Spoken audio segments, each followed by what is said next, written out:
हाय दोस्तों, मैं अजय दसमाना लेकर आया हूँ अपनी लिखी नई कहानी जिसका शीर्षक है स्वयंवर। और ये एक ऐतिहासिक कहानी है जो दिल्ली और अजमेर के राजा पृथ्वीराज चौहान व कन्नौज के राजा जयचंद की पुत्री संयोगिता की प्रेम कहानी है। और कहानी इस तरह से है। जेठ मास में रात्रि के अंतिम प्रहर में चंद्रमा की अद्भुत छटा में कान्यकुब्ज देश के राजा जयचंद का राजदुर्ग स्वर्णिम आभा बिखेर रहा है। दुर्ग के अंदर मंदिर में राजपुरोहित के साथ ब्राह्मण वेद की ऋचाओं को गा रहे हैं। राजा जयचंद पीठ से कमर तक जनेऊ लटकाए व पीली धोती पहने मंदिर के गर्भगृह में प्रवेश करते हैं और राजपुरोहित राजा के द्वारा की जाने वाली नित्य शिव पूजन की विधि प्रारंभ करते हैं। वेदों की ऋचाओं की ध्वनि से राजपुत्री संयोगिता नींद से जाग जाती है। राजपुत्री की दासी विशाखा भी जाग चुकी है। विशाखा राजपुत्री के प्रसाद में जाकर राजपुत्री का अभिवादन करती है। नित्य क्रम पूरा करने के बाद राजकुमारी संयोगिता और विशाखा दुर्ग के उपवन में जाते हैं। उपवन में चारों ओर फूलों के झुरमुटों से ढका एक अष्टधातु से बना विशाल जलकुंड है। विशाखा जलकुंड में गुलाब जल उड़ेल देती है।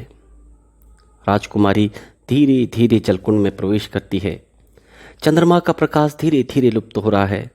सूरज हल्की सी लालिमा ओढ़े प्रवेश कर रहा है। राजकुमारी दोनों हाथों को फैलाए जलकुंड में तैर रही है। विशाखा जलकुंड के किनारे बैठी है और राजकुमारी को एकटक निहार रही है। राजकुमारी ने एक नज़र विशाखा की तरफ देखा और उसने अपनी हथेलियों में पानी भरकर विशाखा की तरफ फेंका। विशाखा के चेहरे पर पानी के छींटे पड़े और वह चौंकी।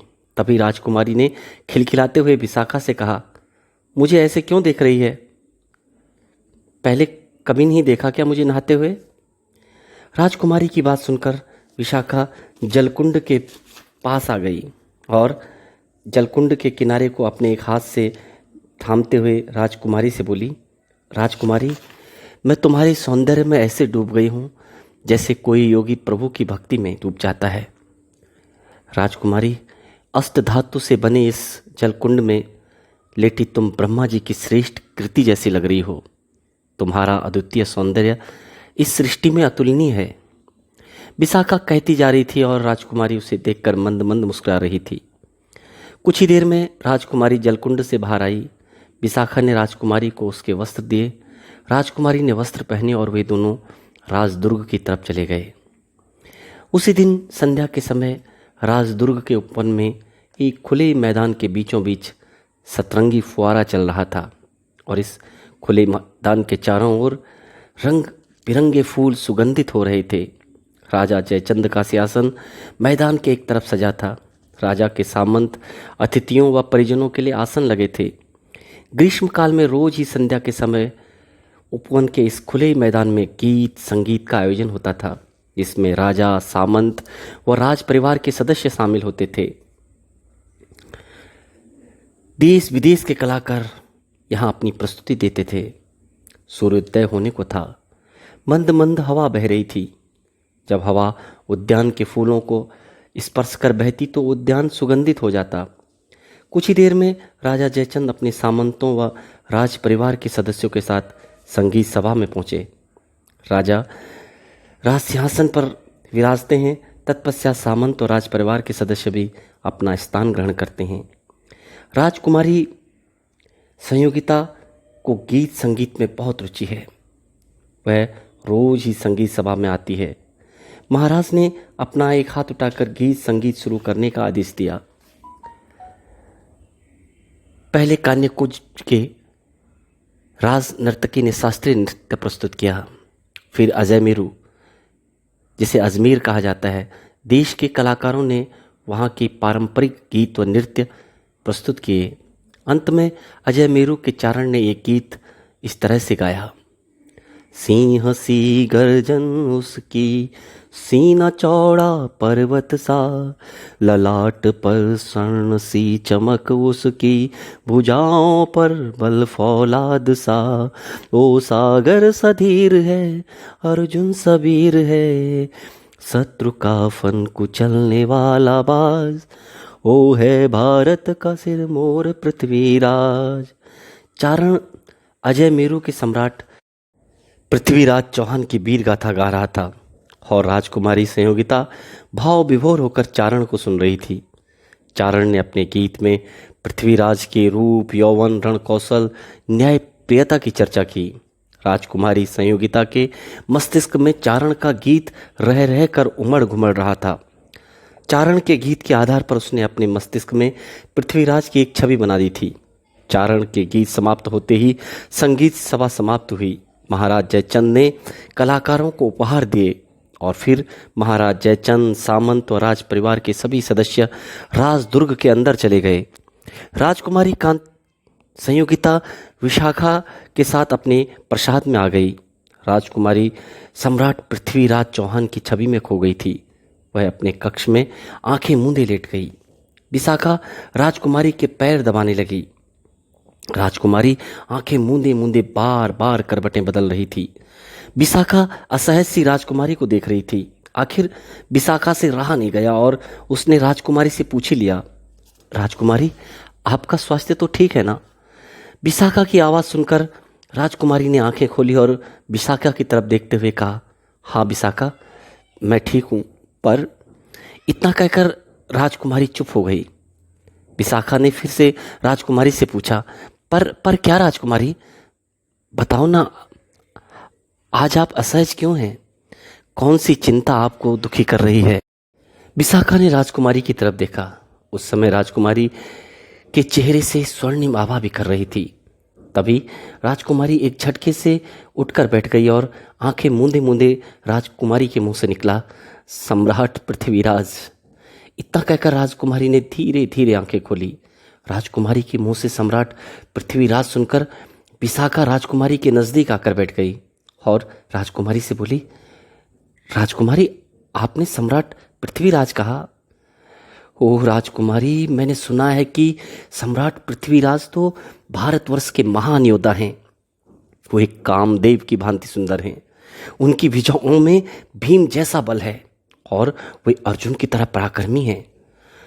उस समय राजकुमारी एकटक विशाखा को देख रही थी और सुन रही थी। विशाखा की बातें सुनते सुनते राजकुमारी ने विशाखा का हाथ पकड़ते हुए कहा, विशाखा, तुझे सम्राट पृथ्वीराज के बारे में पहले से सब पता था? और विशाखा ने राजकुमारी से कहा, हाँ राजकुमारी, पूरे भारतवर्ष में सम्राट पृथ्वीराज की चर्चाएं तब से अधिक हो रही हैं जब से उन्होंने तराइन के युद्ध में मलेच्छ शहाबुद्दीन गोरी को परास्त किया। अपनी बात को आगे बढ़ाते हुए विशाखा ने राजकुमारी से कहा, राजकुमारी, मैंने ये भी सुना है कि पूरे भारत की राजकुमारियां सम्राट पृथ्वीराज से पाणी ग्रहण करना चाहती हैं। विशाखा की बात सुनकर राजकुमारी ने अपनी आंखें मूंदी और वह लेट गई। फिर उसने विशाखा से कहा, विशाखा, मुझे एकांत की आवश्यकता है। राजकुमारी की बात सुनकर विशाखा ने कहा, जी जी राजकुमारी, ठीक है। और विशाखा राजकुमारी के प्रसाद से बाहर आ गई और राजकुमारी अपने प्रसाद में लेटे लेटे सम्राट पृथ्वीराज की काल्पनिक छवि में खो गई। उस दिन के बाद हर क्षण राजकुमारी के मन मस्तिष्क में सम्राट पृथ्वीराज विराजमान होते। राजकुमारी के हृदय में सम्राट पृथ्वीराज के लिए प्रेम के अंकुर फूट चुके थे, पर राजकुमारी अपने हृदय में अंकुरित प्रेम को अभिव्यक्त भी तो नहीं कर पा रही थी। सम्राट पृथ्वीराज से कभी भी उसकी भेंट नहीं हुई थी। दिन बीतते गए और राजकुमारी संयोगिता की सम्राट पृथ्वीराज के प्रति प्रेम अगाध हो रहा था। वो अपने प्रसाद में कभी तानपुरी में विरह का संगीत बजाती तो कभी शास्त्रीय नृत्य में थिरकती। राजकुमारी के हृदय में जो प्रेम दीप प्रज्वलित हुआ था, वही राजकुमारी को अगन बनकर अंदर ही अंदर जला रहा था। राजकुमारी विरह में तड़प रही थी, सम्राट पृथ्वीराज से विरह। ओहो, ये कैसा विरह था! जब कभी मिलन ही नहीं हुआ तो विरह कैसा।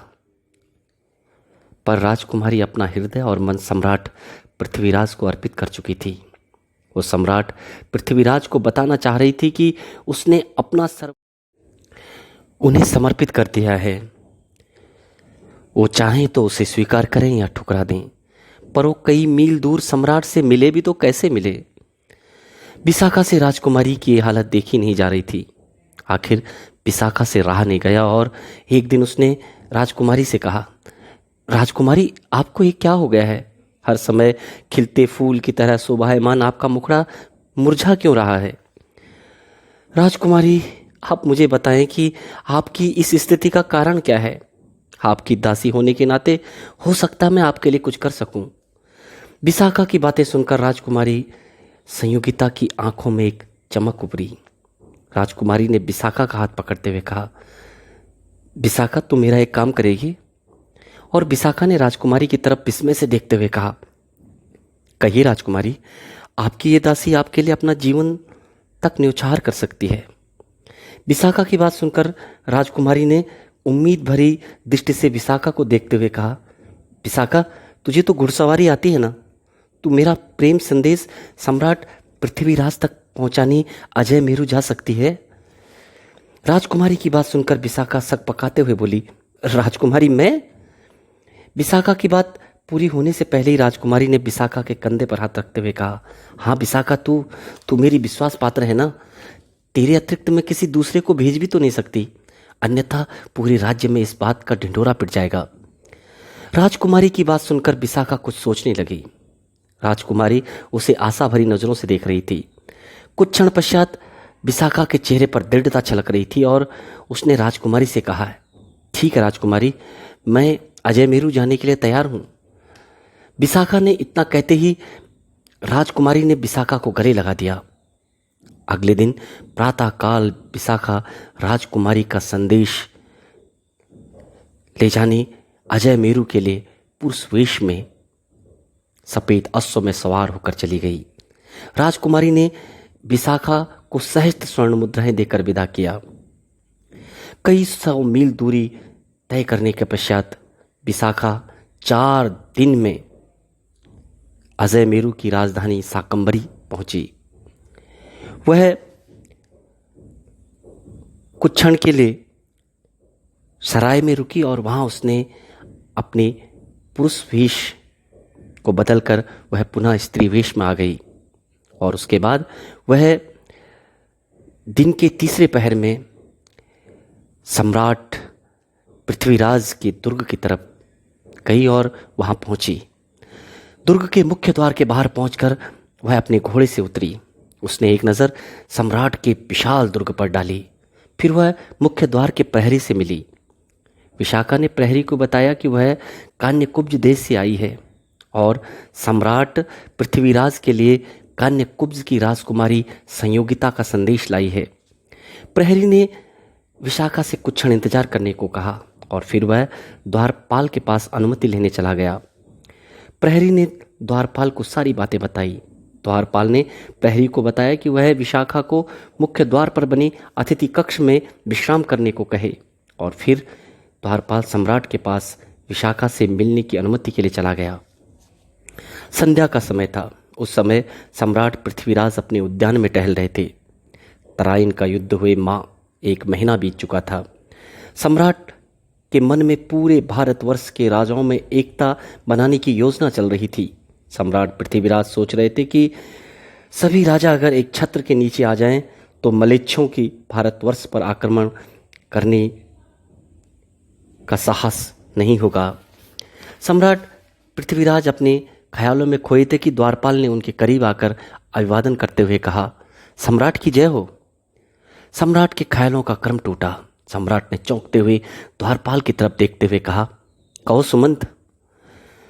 द्वारपाल सुमंत ने अपना सिर झुकाते हुए सम्राट से कहा, सम्राट, कान्यकुब्ज देश की राजकुमारी संयोगिता की सेविका आपसे भेंट करना चाह रही है। सेविका का कहना है कि वह आपको राजकुमारी का संदेश देना चाह रही है। द्वारपाल सुमंत की बात सुनकर सम्राट ने क्षण भर कुछ सोचा और फिर सुमंत से कहा, सेविका को आदर सहित ले आओ सुमंत। और सुमंत ने सिर झुकाते हुए कहा, जी सम्राट। सुमंत ने पुनः सम्राट का अभिवादन किया और वह मुख्य द्वार पर बनी अतिथि कक्ष की तरफ चला गया। विशाखा अतिथि कक्ष में विश्राम कर रही थी। द्वारपाल ने विशाखा को बताया कि वह सम्राट से भेंट करने के लिए तैयार हो जाए, और विशाखा एक क्षण की भी देरी किए बिना द्वारपाल के साथ सम्राट से भेंट करने चली गई। सम्राट पृथ्वीराज उद्यान में स्थित अपने राज सिंहासन पर बैठे थे। द्वारपाल और विशाखा ने उद्यान में प्रवेश किया। विशाखा ने सम्राट की तरफ देखा तो वह देखती ही रह गई। सम्राट के बारे में जैसा उसने सुना था, सम्राट उससे भी बढ़कर आकर्षक थे। लंबी भुजाएं, चौड़ा सीना, गालों तक फैली बड़ी बड़ी मूछें, लंबी नाक, बड़ी बड़ी आंखें, केश कंधे तक पसरे, कामदेव व वीर योद्धा के मिश्रण से भरा व्यक्तित्व था सम्राट पृथ्वीराज का। द्वारपाल और विशाखा ने एक साथ सम्राट का अभिवादन किया। द्वारपाल पुनः अभिवादन कर चला गया और सम्राट ने विशाखा को अपने सामने बिछे आसन में बैठने का इशारा करते हुए कहा, आइए सेविका, अपना स्थान ग्रहण कीजिए। सम्राट पृथ्वीराज अपने राज्य में आपका अभिनंदन करता है। सम्राट की बात सुनकर विशाखा अपना सिर झुकाते हुए सम्राट से बोली, सम्राट, राजकुमारी संयोगिता की सेविका विशाखा आपकी आतिथ्य से अभिभूत है, पर इस सेविका में इतना साहस नहीं है कि सम्राट पृथ्वीराज के सम्मुख आसन ग्रहण करे। फिर सम्राट ने विशाखा से पूछा, सेविका, कान्यकुब्ज की राजकुमारी का ऐसा कौन सा महत्वपूर्ण संदेश है जिसे देने के लिए उन्होंने आपको मीलों दूर अजय मेरू भेजा है? सम्राट की बात सुनकर विशाखा ने पुनः सिर झुकाकर सम्राट से कहा, सम्राट, क्षमा करें। राजकुमारी संयोगिता ने जब से आपके शौर्य की गाथाएं सुनी हैं, तब से उनके हृदय में आप विराजमान हो चुके हैं। राजकुमारी के हृदय में आपके प्रति प्रेम के कोपल प्रस्फुटित हो गए हैं। इंद्र की अप्सरा रंभा की तरह सौंदर्य की प्रतिमूर्ति राजकुमारी संयोगिता आपसे प्रेम में अपना सुधबुध खो चुकी है। सम्राट, राजकुमारी संयोगिता ने आपके लिए उनका प्रणय निवेदन भेजा है। सम्राट पृथ्वीराज विस्मय से विशाखा को सुन रहे थे। सैकड़ों युद्धों में शत्रुओं को पराजित करने वाला योद्धा विशाखा की बात सुनकर असहज हो रहे थे। विशाखा ने सम्राट के चेहरे के भाव पढ़ने की कोशिश की। सम्राट आंखें मूंदे विचार मग्न थे। कुछ क्षण के पश्चात सम्राट ने अपनी आंखें खोली और उन्होंने विशाखा की तरफ देखते हुए कहा, सेविका, राजकुमारी ने हमें अपने हृदय में स्वीकार किया है। उनके प्रेम का मैं मन व हृदय से सम्मान करता हूँ और स्वीकार करता हूँ। फिर अपनी बात को आगे बढ़ाते हुए सम्राट ने विशाखा से कहा, सेविका, अपनी राजकुमारी से कहना कि सम्राट पृथ्वीराज बहुत ही शीघ्र उनसे मिलने कान्यकुब्ज जाएंगे। सम्राट की बात सुनकर विशाखा प्रफुल्लित हो गई। उसने अपने सिर को झुकाते हुए सम्राट से कहा, जो आज्ञा सम्राट। फिर पृथ्वीराज ने विशाखा से कहा, सेविका, कुछ दिन अजय मेरू में रहकर हमारा आतिथ्य ग्रहण करो। और विशाखा ने सम्राट से कहा, सम्राट, क्षमा करें, मैं कल प्रातःकाल कान्यकुब्ज के लिए यहाँ से प्रस्थान करूँगी। राजकुमारी संयोगिता व्याकुलता से मेरी प्रतीक्षा कर रही होंगी। तत्पश्चात सम्राट ने अपने सेवक को बुलाया व विशाखा को राजकीय अतिथि गृह में ठहराने का आदेश दिया। अगले दिन प्रातःकाल विशाखा पुरुष वेश में अपने सफेद घोड़े में सवार होकर अजय मेरू से कान्यकुब्ज के लिए चली गई। उधर दिन के दूसरे पहर में पृथ्वीराज का दरबार सजा था। तराइन के युद्ध में सम्राट पृथ्वीराज की सेना के द्वारा मलेच्छ साहबुद्दीन गोरी को पराजित किए जाने की चर्चा हो रही थी। सम्राट पृथ्वीराज के बचपन के दोस्त राजकवि चंद्रबरदाई दरबार में पृथ्वीराज की वीरता का वर्णन अपनी कविताओं से कर रहे थे और उनकी कविता इन पंक्तियों के साथ समाप्त हो रही थी। सिंह सी उसकी दहाड़ गरजे, खड़ग उसका शत्रु के तन पर बरसे, शत्रु मुंडों का वो करे संहार, शत्रु का रक्त बहाए उसका हर प्रहार, वो आजाद शत्रु वो महावीर है, भारत भूमि का गौरव वो पृथ्वीराज है, भारत भूमि का गौरव वो पृथ्वीराज है। पूरा दरबार जय हो, सम्राट पृथ्वीराज की जय हो, अजय मेरू की सेना की जय हो, सामंतों की जय हो से गूंज उठा। और उस समय सम्राट पृथ्वीराज का चेहरा गर्व से लाल हो रहा था। जैसे ही राज दरबार में सम्राट का जय जयकारा समाप्त हुआ, तभी मालवा का सामंत राज्यवर्धन राठौर अपने आसन से खड़ा हुआ और कहने लगा, सम्राट मलिक शहाबुद्दीन पर हमारी विजय अभूतपूर्व है, लेकिन वो शहाबुद्दीन गौरी कपटी व नीच है, उसे जीवित छोड़ना उचित नहीं था। मालवा के सामंत राजवर्धन युवा सम्राट पृथ्वीराज के राज्य के अनुभवी व विद्यमान व सभी सामंतों व सम्राट से उम्र में बहुत बड़े थे। उन्हें राज दरबार में श्रेष्ठ कहकर पुकारा जाता था। सामंत राज्यवर्धन की बात सुनकर सम्राट पृथ्वीराज के चेहरे पर चिंता की लकीरें दिखने लगी। फिर उन्होंने मुस्कुराते हुए सामंत राज्यवर्धन की तरफ देखते हुए कहा, आप ठीक कहते हो श्रेष्ठ, शहाबुद्दीन गौरी नीच और कपटी है, लेकिन चौहान वंश और आर्यवर्त की परंपरा है कि युद्धबंदी जो भी किसी देश का राजा हो, अगर अपनी पराजय स्वीकार कर ले तो उसके राज्य से वार्षिक कर लेकर उसे सकुशल छोड़ देते हैं। सम्राट पृथ्वीराज की बात सुनकर सामंत राज्यवर्धन अपने आसन से उठे और सम्राट से बोले, क्षमा करें सम्राट, मुझे अंतर्मन से अनुभव हो रहा है कि कपटी गौरी अपनी सैन्य शक्ति बढ़ाकर फिर से भारतवर्ष पर आक्रमण करेगा। इसलिए हे पराक्रमी सम्राट, हमें अपने सैन्य बल की शक्ति को अधिक से अधिक बढ़ाना होगा। श्रेष्ठ सामंत राज्यवर्धन की बात सुनकर सम्राट पृथ्वीराज ने कहा, हम आपसे सहमत हैं श्रेष्ठ। फिर सम्राट ने अपना बायां हाथ ऊपर उठाते हुए कहा, आज की समाप्त होती है, लेकिन श्रेष्ठ सामंत राज्यवर्धन, सामंत कैमाश राजकवि चंद के साथ हम महत्वपूर्ण चर्चा करेंगे। वे हमारे बैठक कक्ष में पधारें। कुछ ही समय के पश्चात सम्राट द्वारा आमंत्रित सामंत व राजकवि चंद सम्राट के कक्ष में पहुंचे। उस कक्ष का सम्राट पृथ्वीराज गुप्त मंत्रणा के लिए प्रयोग करते थे। कक्ष के मध्य में गुलाब जल से सुगंधित एक जलकुंड था। जलकुंड के आर पार सामंत व अतिथियों के बैठने के लिए आसन लगे थे। सम्राट का सिंहासन कक्ष के एक तरफ ऊंचे स्थान पर बना था। सामंत राज्यवर्धन, कैमास व राजकवि चंद अपने अपने आसनों में बैठ गए।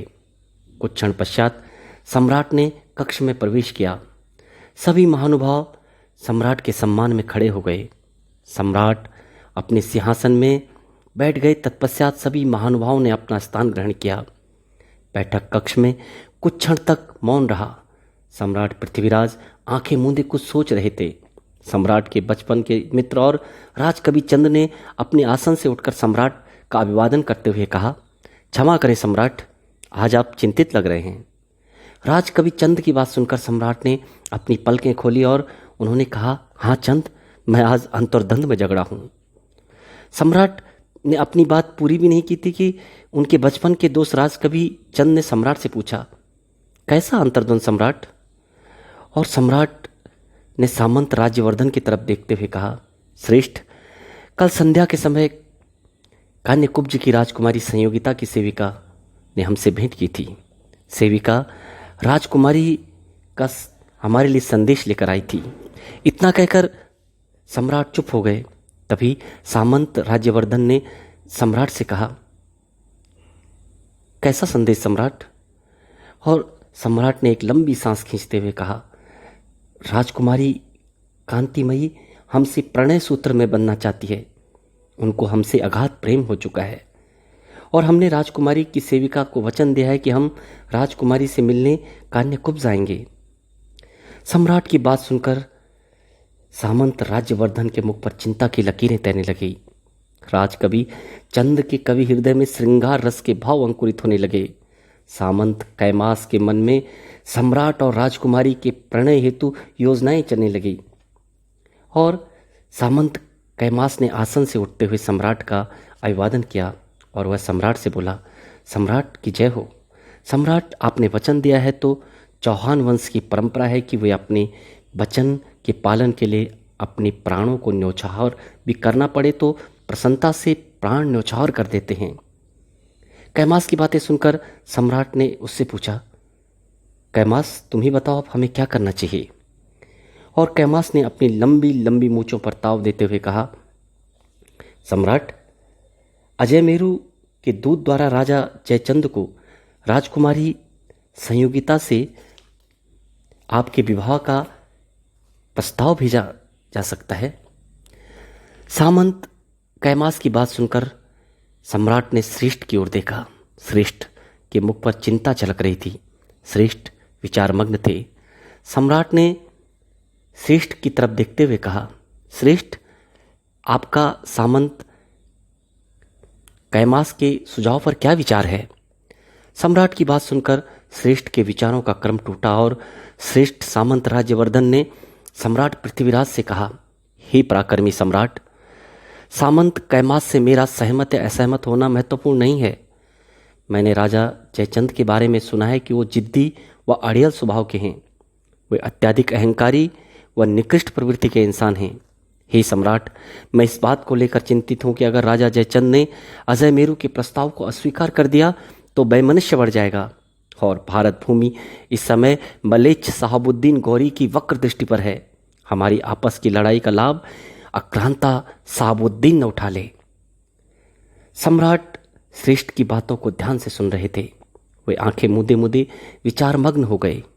कक्ष में रहस्यमयी शांति पसरी थी। सम्राट गहरे अंतर्द्वंद में थे। कक्ष में बहुत देर की चुप्पी के बाद सहसा सम्राट ने उपस्थित सभी लोगों को संबोधित करते हुए कहा, मैं श्रेष्ठ से सहमत हूं। हम सबसे पहले अपनी मातृभूमि से वचनबद्ध हैं। भले ही राजकुमारी संयोगिता गहरी पीड़ा में है और उन्होंने हृदय से हमें अपना वर स्वीकार कर लिया है, फिर भी हम ऐसा कुछ नहीं करना चाहते जिससे विदेशी आक्रांताओं को लाभ हो। सभी उपस्थित लोग सम्राट की बात से सहमत थे।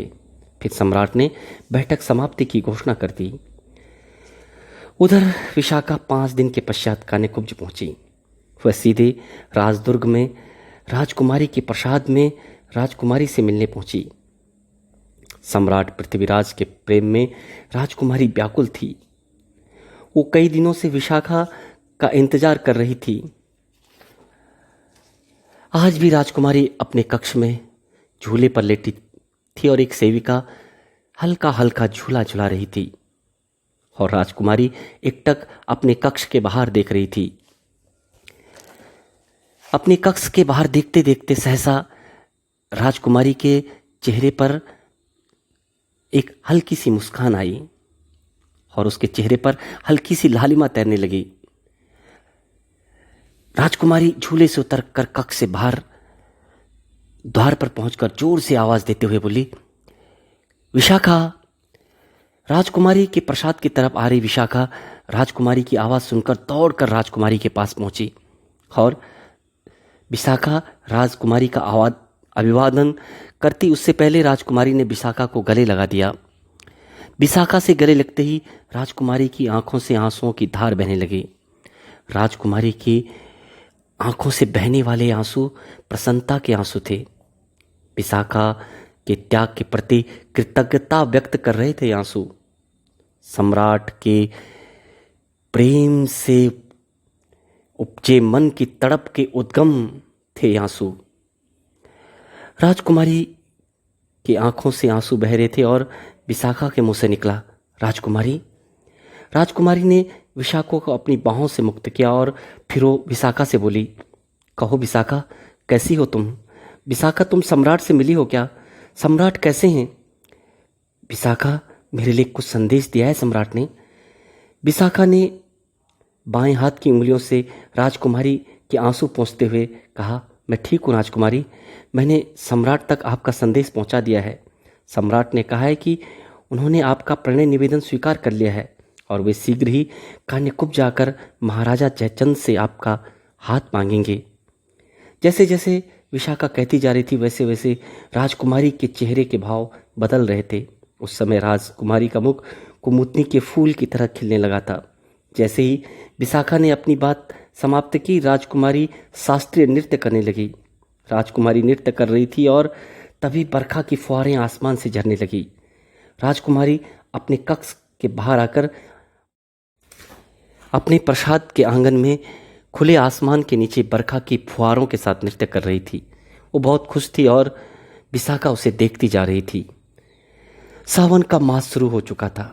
राज परिवार की स्त्रियां और नवविवाहिता राजदुर्ग के उपवन में रोज ही सायंकाल में झूला झूलती। राजकुमारी संयोगिता भी विशाखा के साथ झूला झूलती तो वो सावन के विरह के गीत गाती, खिलखिलाती, नृत्य करती। एक दिन सायंकाल में राजकुमारी कांतिमयी व विशाखा राजदुर्ग के उपवन में पहुंचे। उपवन में पहुंचते ही राजकुमारी ने एक लंबी सांस ली। उपवन फूलों की सुगंध से सुगंधित हो रहा था। राजकुमारी ने विशाखा का हाथ पकड़ते हुए विशाखा से कहा, विशाखा, आज मुझे महसूस हो रहा है कि इन फूलों की सुगंध के साथ एक भीनी भीनी सुगंध समाहित है। फिर विशाखा को झूले के नज़दीक ले जाते हुए राजकुमारी बोली, विशाखा, ये हवा मेरे सम्राट को स्पर्श करते हुए तो नहीं आ रही है? तभी इस हवा में मदहोश करने वाली सुगंध समाई है। अपनी बात समाप्त कर राजकुमारी झूले में बैठ गई। विशाखा धीरे धीरे झूला झुलाने लगी। राजकुमारी ने अपनी पलकें बंद की। तभी हल्की हल्की बरखा की बूंदें आसमान से गिरने लगी। राजकुमारी ने मदहोशी में ये विरह गीत गाया, हो बैरी प्रियतम रे, तेरी याद की अंगन में जले मोरा जिया रे, ओ बैरी प्रियतम रे, तू बहती मलय बन छू रहा मेरा मन, तू बरखा की बूंद बन भिगो रहा मेरा मन, मेरे रोम रोम में तू ही तो बसा रे, तुझसे विरह में सावन बीता जाए, काली काली रतियाँ अब कैसे कटूं हाय, मेरे मन की तड़पन अब ना बढ़ा रे, ओ बैरी प्रियतम रे, तेरी राह तकते थक गए मेरे नैन, तुझसे प्रीत में लुट गया मेरा चैन, तुझ बिन कटा न जाए एक पल भी रे, ओ बैरी प्रियतम रे। उधर इस अवधि में राजा जयचंद इस बात से अहंकार में डूबा था कि सम्राट पृथ्वीराज ने मलीच साहबुद्दीन गौरी को परास्त कर दिया। इसलिए पूरे भारतवर्ष में सम्राट पृथ्वीराज का जय जयकारा हो रहा है। वह अहंकार में कुढ़ता जा रहा था। जयचंद ने अपने दरबार में यह बात बताई तो उसके सलाहकारों ने उसे सुझाव दिया कि वो राष्ट्रीय यज्ञ करें तथा उसमें भारतवर्ष के सभी राजाओं को आमंत्रित करें। राजा जयचंद ने सलाहकारों की बात मानते हुए राजपुरोहित को आदेश दिया कि वे पंचांग देखकर राजसूय यज्ञ के लिए शुभ मुहूर्त की तिथि बताएं। राजपुरोहित ने भी बिना विलंब किए राजा जयचंद और कान्यकुब्ज देश की कुंडली देखी। वह गणना की तो उसने पाया कि राजसूय यज्ञ के लिए भादो मास के 25, 26 और 27 गते उपयुक्त हैं। राजपुरोहित ने महाराज जयचंद और दरबार को इन तिथियों के बारे में बताया। उस समय सावन मास की 15 गते थी। अतः महाराज व दरबारियों के मध्य ये सहमति बनी कि यह समय उचित रहेगा, क्योंकि राजसूय यज्ञ शुरू होने में अभी 1 माह से अधिक का समय है। इसलिए राजसूय यज्ञ की तैयारी व भारतवर्ष के राजाओं को निमंत्रण देने के लिए पर्याप्त समय है। दरबार में उपस्थित सभी लोगों की सहमति के बाद महाराज जयचंद ने घोषणा की कि कान्यकुब्ज में भादो माह के 25, 26 व 27 गते को राजसूय यज्ञ होगा। इसलिए सभी देशवासी गर्व के साथ इस समारोह की तैयारियों में जुट जाएं। इस घोषणा के अगले दिन से ही कान्यकुब्ज में राजसूय यज्ञ की तैयारियां शुरू हो गई। सबसे पहले भारत वर्ष के राजाओं को राष्ट्रीय यज्ञ में आमंत्रित करने हेतु निमंत्रण पत्र के लेखन के लिए विद्यापीठ के आचार्यों को राजदुर्ग में बुलाया गया। निमंत्रण पत्र के लेखन से पूर्व राजपुरोहित राजा जयचंद से विधिवत पूजन कराया गया। निमंत्रण पत्र का लेखन पूरा होने के बाद कान्यकुब्ज के विशेष दूत पूरे भारतवर्ष के राजाओं के लिए निमंत्रण पत्र देने के लिए भेजे गए। अजय मेरू के लिए निमंत्रण पत्र कान्यकुब्ज का दूत अनिरुद्ध लेकर गया।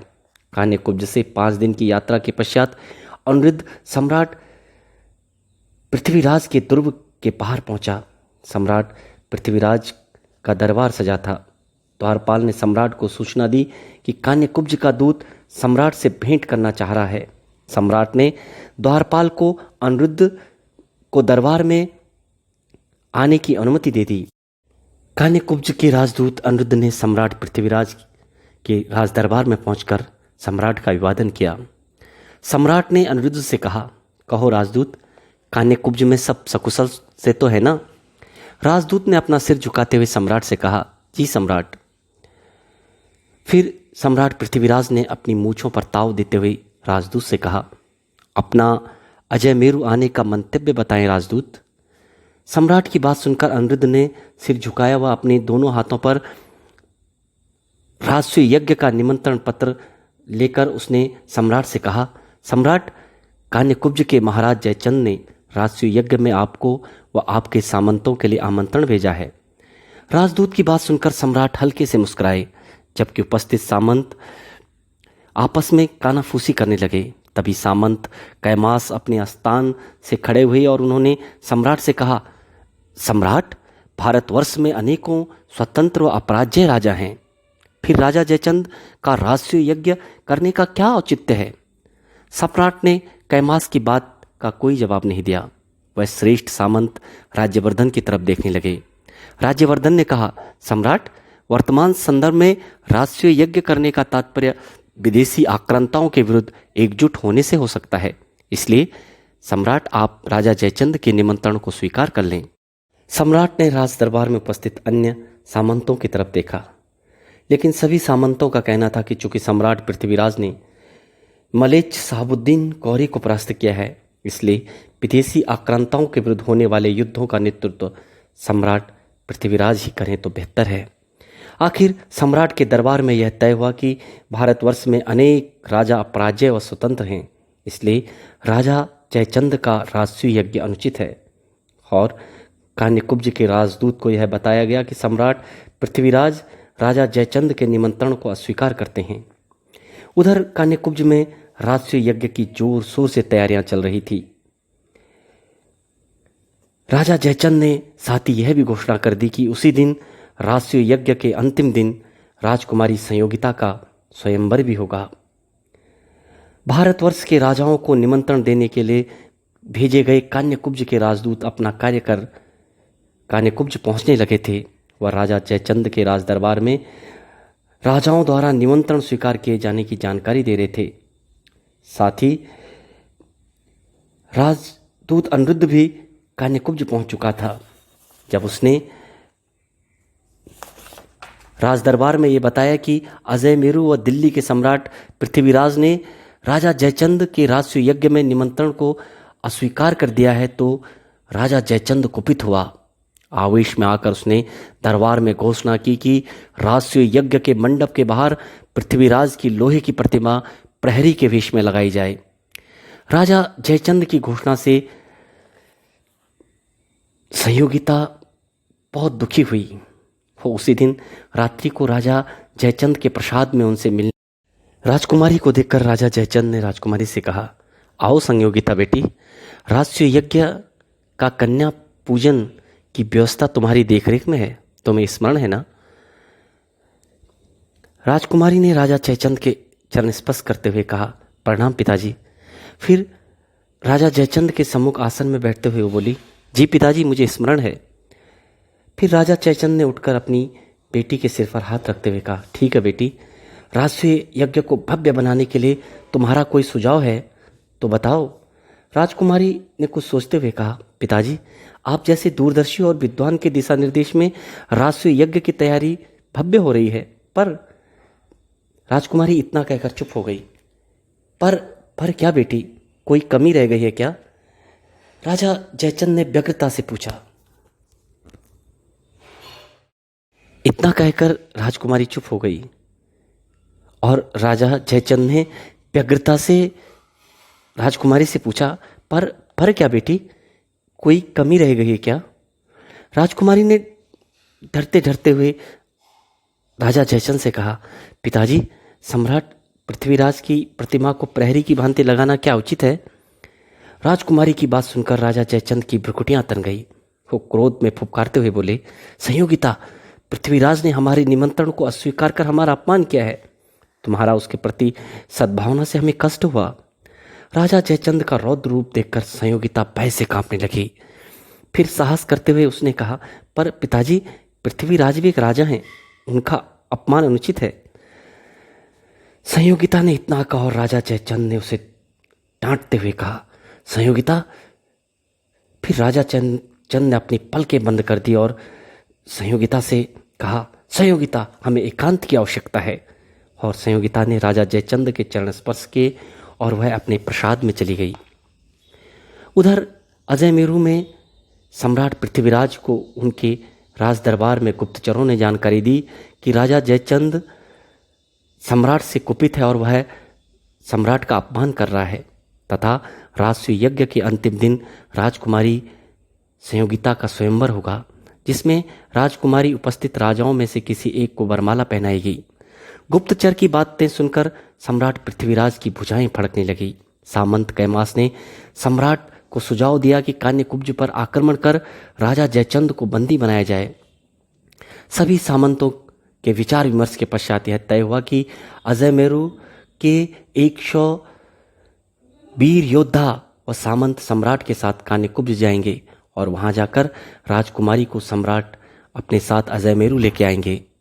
लेकिन श्रेष्ठ सामंत राज्यवर्धन इस निर्णय से सहमत नहीं थे। उनका मानना था कि 100 पराक्रमी योद्धा भी एक राज्य की सेना का सामना नहीं कर पाएंगे और संभव हो है कि वे अपना जीवन खो दें और एक भी पराक्रमी सामंत व योद्धा के जीवन का अंत अजयमेरू की अपराजय ताकत का दुर्बल होना होगा।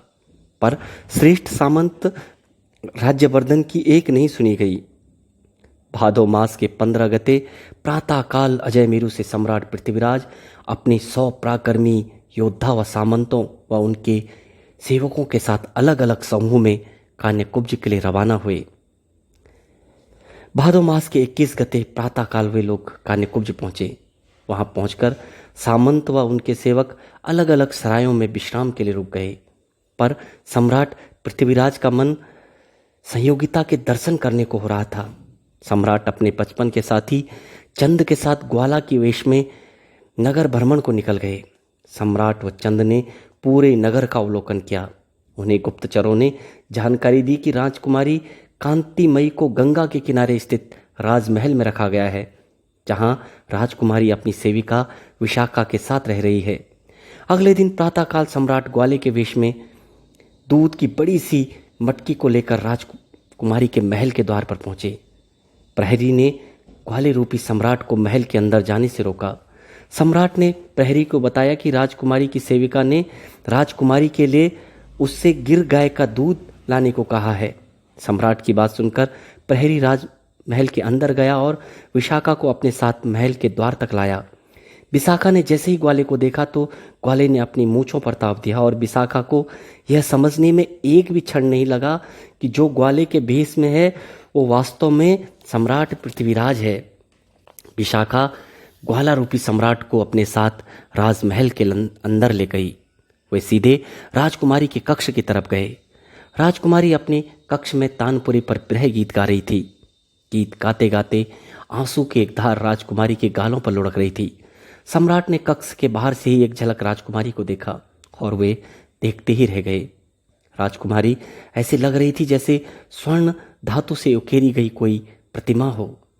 उसी समय विशाखा राजकुमारी के नजदीक गई और राजकुमारी से बोली, राजकुमारी, सम्राट। विशाखा की बात का राजकुमारी को सहसा विश्वास ही नहीं हुआ।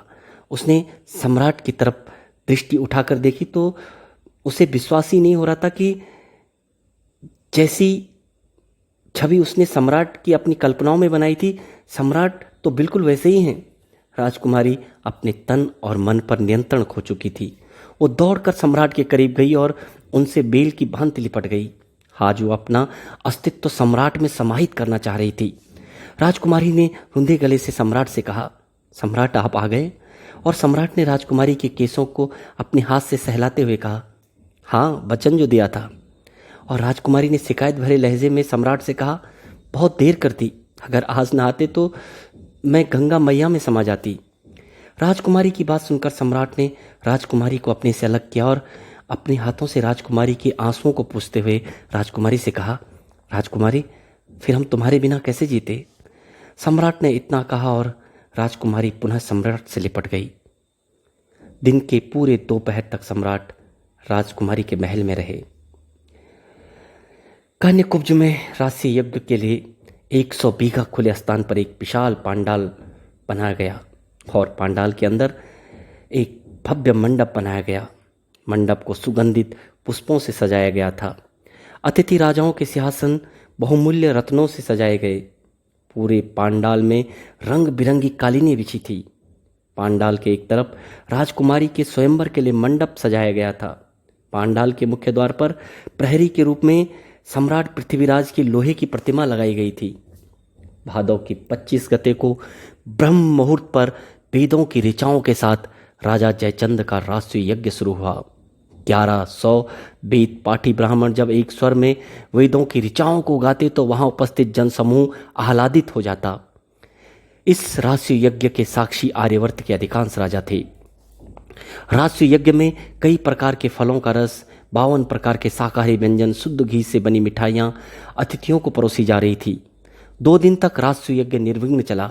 तीसरे दिन पुनः ब्रह्म मुहूर्त में वेदों की ऋचाओं के साथ राष्ट्रीय यज्ञ शुरू हुआ। दिन के प्रथम प्रहर तक हवन के साथ ही गोदान हुआ और राष्ट्रीय यज्ञ समाप्त हुआ। अतिथियों ने भोजन किया। तत्पश्चात दिन के दूसरे पहर में सभी अतिथि राजा राजकुमारी के स्वयंवर मंडप पर अपनी आसन में विराजित हो गए। सर्वप्रथम राजा जयचंद ने राष्ट्रीय यज्ञ में उपस्थित राजाओं का आभार व्यक्त किया। फिर कन्याकुब्ज की ओर से राजाओं और ब्राह्मणों को बहुमूल्य उपहार भेंट किए गए। तत्पश्चात राजकुमारी को स्वयंवर स्थल तक लाने के लिए विशेष रथ भेजा गया। राजकुमारी वधू के वेश में सजी हुई थी और उसके साथ उनकी सखी विशाखा भी थी। राजकुमारी पंडाल की तरफ आ रही थी। राजकुमारी जैसे ही पंडाल के मुख्य द्वार पर पहुंची, उसने सारथी से रथ रोकने को कहा। मुख्य द्वार के दोनों तरफ कन्याकुब्ज की प्रजा पुष्प लेकर खड़ी थी।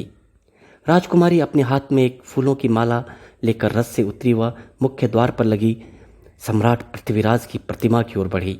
राजकुमारी ने एक क्षण को प्रतिमा को निहारा और फिर उसने वह माला पृथ्वीराज की मूर्ति के गले में डाल दी।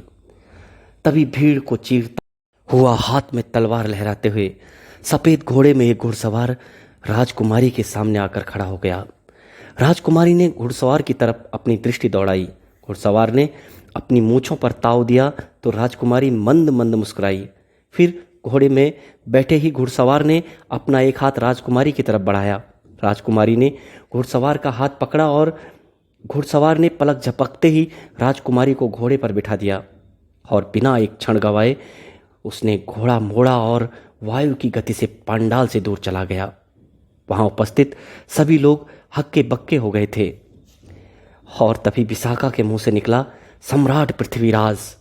और वहां उपस्थित जनसमूह ने विशाखा की बात सुनकर एक साथ कहा, पृथ्वीराज चौहान, जय हो, मंगल हो। और सभी लोगों ने अपने हाथ से पुष्प उस दिशा में अर्पित कर दिए जिधर से पृथ्वीराज संयोगिता को लेकर जा रहे थे। सम्राट पृथ्वीराज का घोड़ा वायु के वेग से दौड़ रहा था।